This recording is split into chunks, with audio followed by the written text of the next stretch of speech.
Hello and welcome to the Indiana State Police Public Information Program.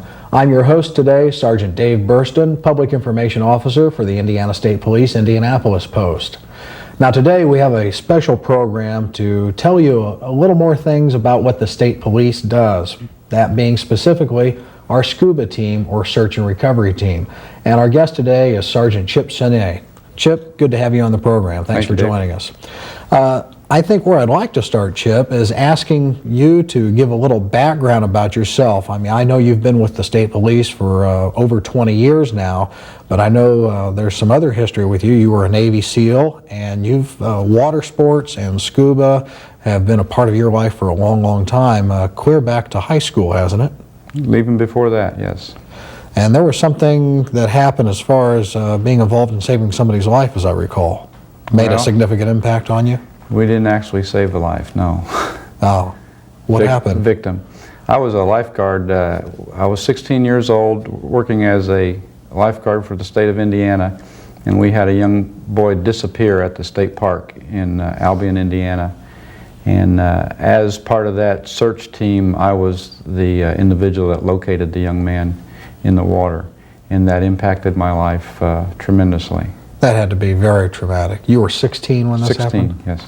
So what were the feelings that went through your mind when that was happening?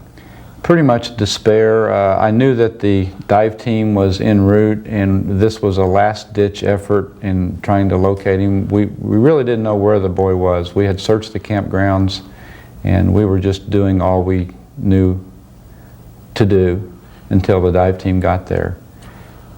And so, but in essence, you found the young man before the dive team even arrived. Right. So, without mass snorkel fins or anything. As lifeguards, we're trained to, do those kind of search patterns, and we don't know how long the boy had been in the water, but he did not survive. From that experience, as you mentioned, it was a significant impact for you. How did that shape what you came to do in the future as far as being in the Navy, your experiences there, and then coming on with the Indiana State Police? I don't even know if it was a cognizant decision on my part. I've grown up around the swimming pool all my life. I was a competitive swimmer when I was 7, all the way through high school.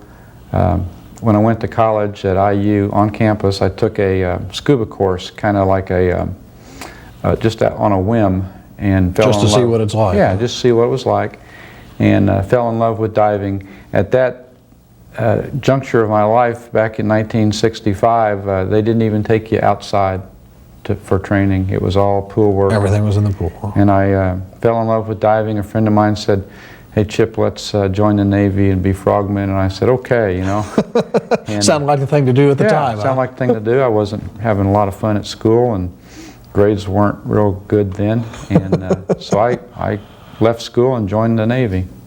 How long were you in the Navy? 4 years.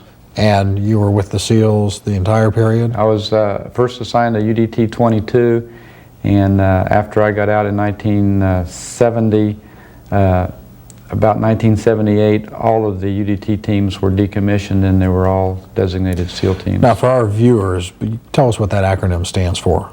UDT is Underwater Demolition Teams. So SEALs is Sea, Air, and Land. Oh. And actually, the responsibilities were just slightly different, and I guess the Navy thought that the UDT teams weren't useful in that respect anymore, and so they just made everything the same. So then after your experience in the Navy, did you come immediately with the Indiana State Police after your discharge? I got out in 1970 and joined the Speedway Police Department, and something happened on the Speedway Police Department that kind of regenerated my interest in diving. As they drained one of the pits there at 21st and Cunningham, 2 cars became evident that were in the pit. And the Speedway Police didn't have any dive team whatsoever, and so I put on an old wetsuit and kind of just waded in the water and hooked those cars up. And from that experience, I decided I wanted to be on a police department that had a dive team. Now, I'm assuming from my law enforcement experience that these were just a couple of stolen vehicles. Right. You didn't find any bodies in these or anything? No, so they were stolen cars. matter of stolen fact. cars that had been ditched in the pit. So then you were with Speedway how long? 4 years. 4 years, and then transferred over, went through the Indiana State Police Academy. When did you start diving with the state police? In 1980. 1980. So that's we're 6 now years working after coming on. 6 years afterward. Looking at the dive team with the Indiana State Police, can you give our viewers a little bit of history of the State Police dive team? Yeah, I went back and researched because I'm kind of a history buff. The State Police dive team is probably one of the oldest in the country, and they were formed in 1960. The superintendent at that time decided he wanted a SCUBA team, and in 1960 they sent 2 separate groups of men through a dive class taught by a local instructor. That sounds like we were groundbreaking with that. How did that initial training, what was the initial training you went through in comparison, and we'll be talking a little bit later in the program, to the training that is provided today? What kind of training did you do?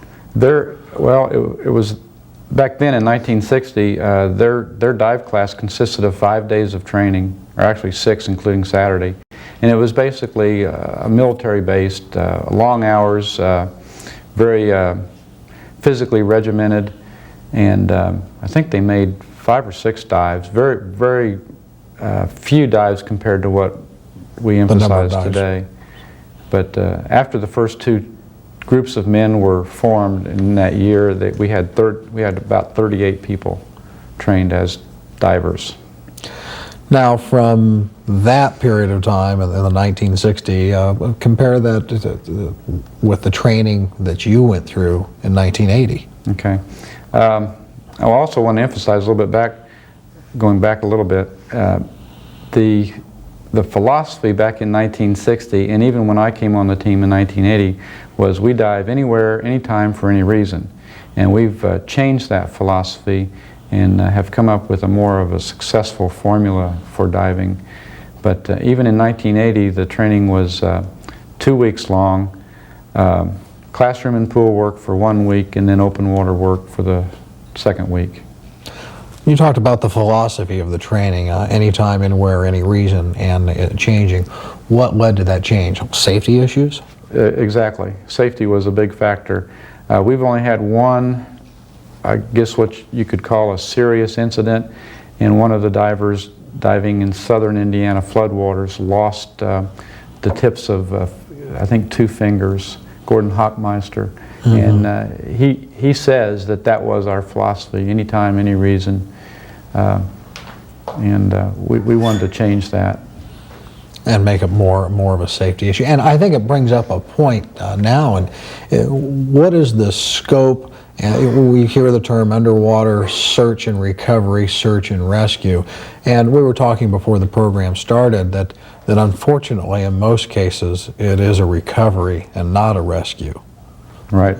Our initial training, and I think most police agencies train their officers to recover evidence, and part of the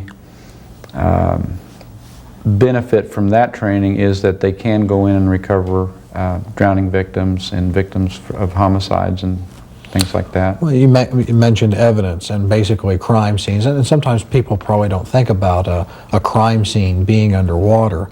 And you referenced, I think you have the book here with you, The Discovery of the Titanic, and how that has dramatically affected the training that's provided to police divers now. Right. I want to get into this a little bit after I make these comments. In the past, dive teams have typically went in and found the body of the crime or found the gun and brought it out. A murder investigation does not take place out in the front yard of a home. The bedroom is photographed, measured, all the evidence from the crime is recovered in a very methodical procedure. Yes. And we wanted to change the way underwater investigations were done, and now we do it in that respect. We don't just go in and bring the body out and lay it on the beach and do the investigation on the beach. The body is marked, photographed, all the evidence is recovered, and the crime scene itself is actually marked permanently for future investigations. And as you mentioned, you're speaking of marking and photographing everything underwater as it was discovered. Yes. And I want to talk about the Titanic here a little bit. And you ask, how does the Titanic impact our training?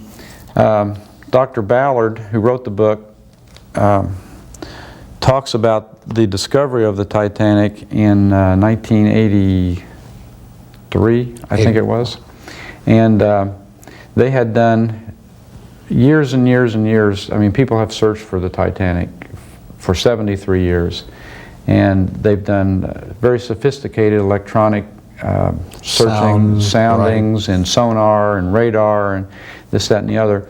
But what was interesting, Dr. Ballard was towing a underwater video camera, and the first thing that one of the operators saw on the video monitor was a boiler. And I refer to this comparison to a BB in a bowling alley, the size. Looking for the BB in that bowling alley. The boiler, to find a boiler compared to the size of the Titanic was just phenomenal. And so we took that philosophy of search and recovery techniques to maybe not a higher level, but down to a lower level for underwater search and recovery teams, in that we don't just search for what we're looking for, the body or the gun or the car. We search for the debris field. The debris field, which could be the evidence field, a person's sunglasses, a handkerchief, tackle, fishing poles, anything that might tell the diver that I'm in the right area, I'm getting close. Things that are out of place, because those things you would not expect to necessarily find in a body of water. Exactly. I might relate a story of one of our divers. They were looking for a drowning victim, and he was following the protocol of the right attitude, head down, looking for evidence, and he found a scrape in the bottom of the lake, and he followed that scrape right to the body. He was in the water. He saw something that was out of the ordinary. Exactly. Something had altered from the bottom and led him right to the body. Right. So what I want to do right now is, we're coming up, we need to take a short break, and want to come back and talk about some of the safety issues as far as people being concerned about not wearing their seat belts, because if I crash in the water, I want to be able to get out. And I think you can shed some important information for our viewers on that. So please stay tuned, and we're going to be right back after this important message. Kids need something better to do than drugs, like sports, because good things can be habit-forming too. So why not encourage your kids' habit? Hello, welcome back to the program. I'm still your host, Sergeant Dave Burston, Public Information Officer for the Indianapolis Post of the State Police. And we've been speaking with Sergeant Chip Sumier, who is a senior member of the dive team for the State Police. I mentioned right before the break that we wanted to talk a bit about some safety issues as far as being involved in a collision in a car with the water, and some factors to be concerned with there. But to work our way up to that point, I think it's good for us to step back for a moment and look at the training issues that led up to some of these discoveries from the state police aspect of why seat belts are important. So when we talk about training issues, probably one of the first questions is, if a trooper wants to be a diver, is this something that they're recruited, or do they come up and say, I'd like to do this? Is there extra compensation for them? How does that trooper become involved in becoming a diver? Good question, Dave. We do actually recruit the troopers now. They get their first initial exposure to the dive team at recruit school.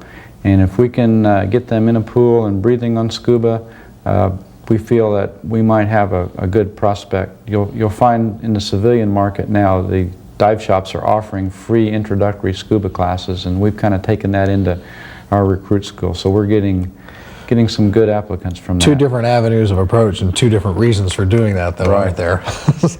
Right. But the biggest thing that is important in recruiting state police divers is that they have to want to do this. This is not the glorified Caribbean dive vacation.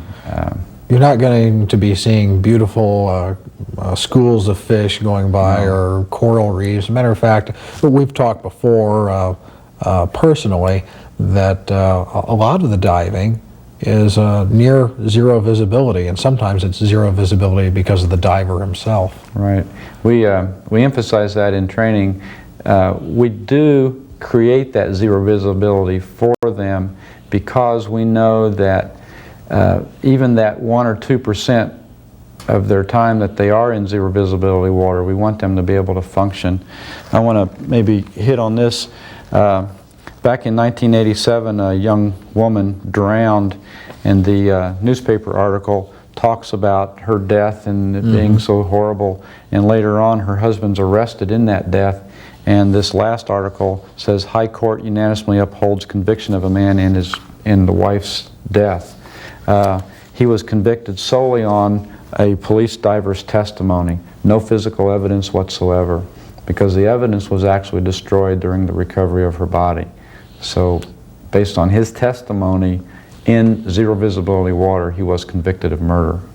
Basically because of what that officer felt. And so, can you just give like maybe a 2-minute overview of what that case involved, what the officer did feel, why the conviction was upheld? Mr. Taylor had actually made his wife unconscious with sleeping pills or knocked her in the head somehow, and he was a passenger and drove the car into a lake. It was a very smooth embankment, and the car went into the lake, and he got out and told authorities that he had survived and couldn't get his wife out. Brent Johnson, who's out of the Terre Haute district, made the dive in a rescue mode. It was very stressful. We had no idea how long the woman had been in the water, and he went into the car, had to move the seat, had to undo the seat belt, had to tip the steering wheel up and recover her. On the way home, as he drove and as he laid in bed and rehashed the incident in his mind, he said he painted a picture with his hands, and it was all like a video camera coming back to light in his subconscious about the seat belt being fastened to the passenger side buckle, so that the buckle's upside down, so she could not have released it had she regained consciousness. The steering wheel was already tilted up because the husband, trying to get her into the seat, had tilted the steering wheel up. He went to move the seat to the rear to get her out. The seat was already to the rear, even though she was a small stature of a woman. And so those things came to light. So everything's in the being trial. pieced together that a normal person, well, first of all, you have the circumstances of the event where we're inclined to believe what we're initially told. There's been a terrible accident, this man's wife is there, I'm sure he's playing the part of being distressed, and then when Brent actually gets in the water and finds, first of all, people don't seatbelt themselves in from the driver's side to the passenger side. Right. With the seat being all the way back, she apparently couldn't even touch the brake pedal or Right. the gas pedal. So all the pieces of a puzzle coming together. Right, based on his testimony. And so we really emphasize that zero visibility, and we even take it into the pool and we use blackout masks. So everything they learn initially in their 4-week course, they learn blind.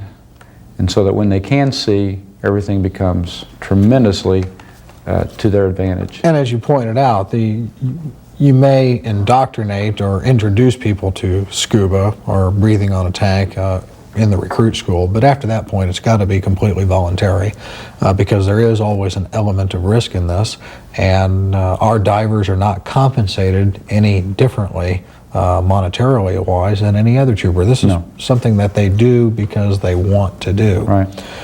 So the current training that a state police officer would go through now, and the point, we have male and female divers. Right. What is the length of training and what's involved with that initial training now? Okay, we are certified through NAUI, which is the National Association of Underwater Instructors. It's a 4-week course. We have a tremendous amount of lesson plans that we've put together to teach them to be public safety divers.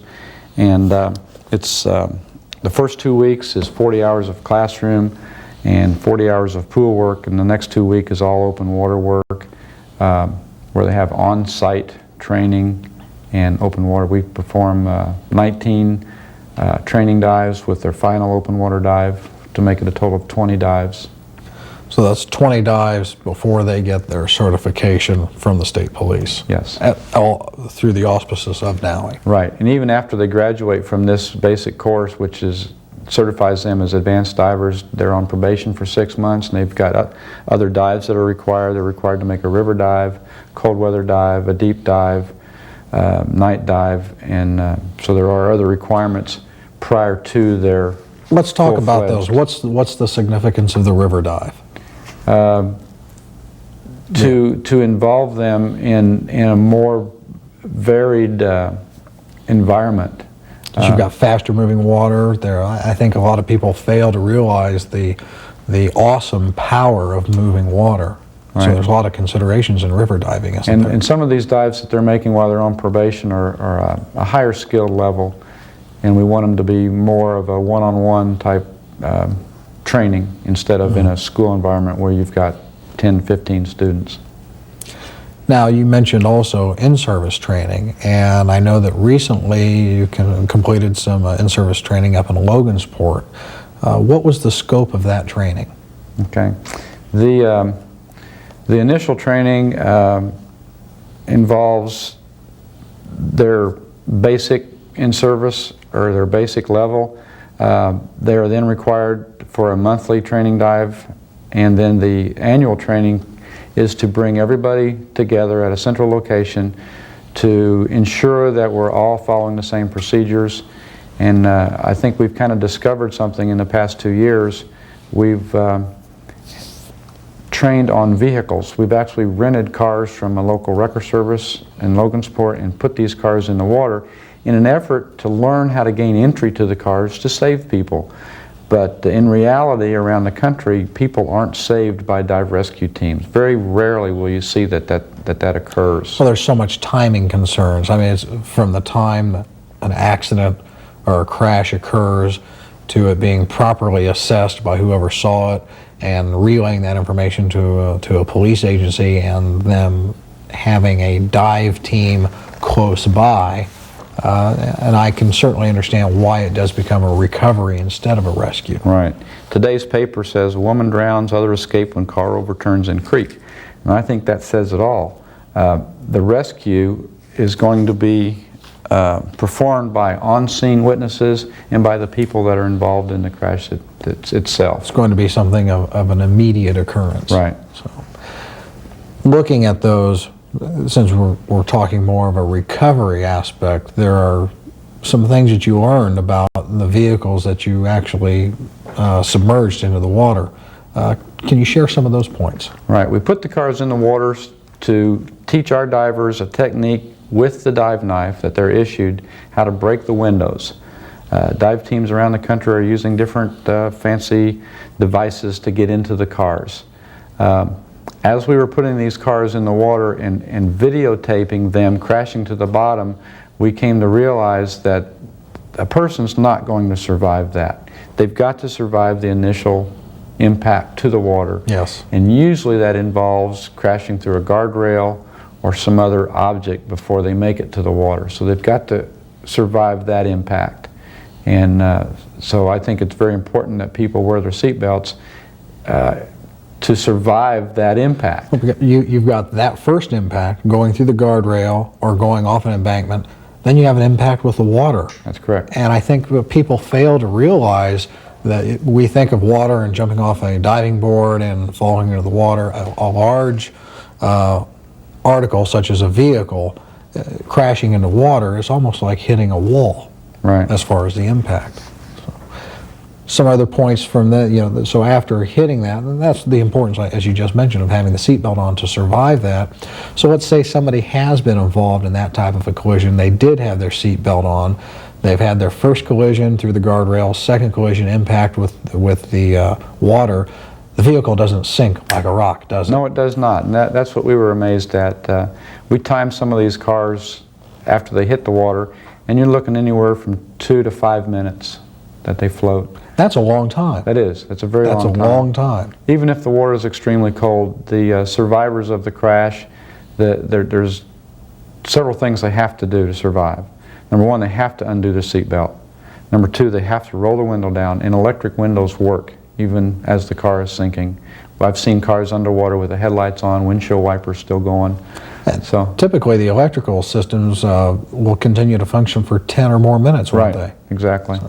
So they can save themselves by undoing their seatbelt, rolling the window down, and getting out of the car. Why do they need to roll their window down? In order to get out. People will, in a panic state, try to open the doors, and because of the water pressure trying to come into the car, the doors will not open. So it's as if they were permanently locked. As a matter of fact, somebody might think, oh, I didn't unlock the door. Right. When it's just because of the forces of the water. In rolling down the window and with the water coming in, there's going to be a lot of panic and fear. How should they roll the window all the way down? Yes. Initially, when the car hits the water, the water is not coming into the window. The car actually floats higher than what the ledge of the window is. So if you roll the window down, there's no problem in getting out. As the water starts coming into the window, then you may have some problem in getting past that rush of water. What about air pockets in a vehicle? You hear sometimes people say, well, I could get in an air pocket at the top of the roof of the car. If we've got time to share a story, about 2 to 3 years ago, there was a garbage truck driver driving down a southern Indiana road that saw a woman slide off of a curve and into a body of water. The car crashed over the embankment, crashed through the ice. He got out of his truck and watched her in the back of the car beating on the rear window. He got in his truck, got on his radio to call for help. There was an air pocket, per se, in that car that she climbed to the back and tried to get out the rear window. As that car plummets to the bottom of the lake, that air pocket moves through the back seat into the trunk, and it no longer is in the car. So the air pocket is actually a myth. It's what air pocket there is very short-lived. Very short-lived. You're not going to be, and I think what I want to emphasize to our viewers is you, in most cases, cannot wait out for the vehicle to ride down to the bottom and think that there's going to be a pocket of air at the roof of the car for you to survive on. It's not going to be there. No. And another thing that happens, and you'll see on the video, that as the car crashes to the bottom, most of the time they will go upside down. What's the reason for that? If the water is deeper than the car, than the length of the car, the engine draws it down, and because of the car's design, it pulls it into a nose down, and then the top is heavier, and it kind of planes itself, and it goes upside down. So even if you would survive the initial impact, get out of your seatbelt, move to the back of the car, now you're upside down, and when the car hits the bottom of the lake, a big cloud of silt envelops the car. Now you've got zero visibility. You cannot open the doors. And there's the golden hour they talk about. Right. I would not want to bet my life on that golden hour. The survival is doing those three things we talked about. And emphasize those 3 points again, please. You must wear your seatbelt initially to survive the impact. So once you hit the water, you've got to undo the seatbelt, roll the window down, and get out of the car. Good points. We're coming to the close of our program, and this half hour has gone by very quickly. I appreciate your time and sharing your experience, giving our viewers a little bit of an overview on the history of the state police and letting the dive team, especially your personal experience. And as we end every program, it's usually with an emphasis about seat belts, and this is no exception. It's far and few between that there is a water-involved collision with a car. But as Sergeant Sumier said, to survive that, you've got to have the seatbelt on. And to survive almost any crash, you've got to have that seatbelt on. So please do that. Be safe. We'll see you next time. Take care. Bye-bye.